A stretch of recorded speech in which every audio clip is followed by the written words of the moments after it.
भोजपुरी फिल्मों के सुपरस्टार खेसारी लाल यादव का जब भी कोई वीडियो जारी होता है वह हमेशा सोशल मीडिया पर सुर्खियां बटोरता है और ऐसा ही एक वीडियो हम आपको लेकर सामने आए। जी आपको बता दें कि खेसारी लाल यादव इस समय लंदन के खूबसूरत लोकेशन पर यानी कि विदेश धरती पर खूब सारे मस्ती करते हुए और साथ ही साथ अपनी नई फिल्मों की शूटिंग करते हुए नजर आ रहे हैं और उसी लोकेशन से यानी कि बाहर की धरती से कुछ चटपटी वीडियो सामने आई है। जी हाँ, जिसमें खेसारी लाल यादव एक विदेशी बाला के साथ जमकर मस्ती करते हुए नजर आ रहे हैं और जो अभिनेत्री है वो भी खेसारी लाल यादव के साथ मस्ती भरा अंदाज में नजर आ रही है। तो आइए देखते हैं ये वीडियो। खेसारी हाँ कॉफी चबा हाँ कि हम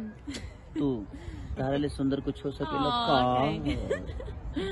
right right nice nice Khesari हाँ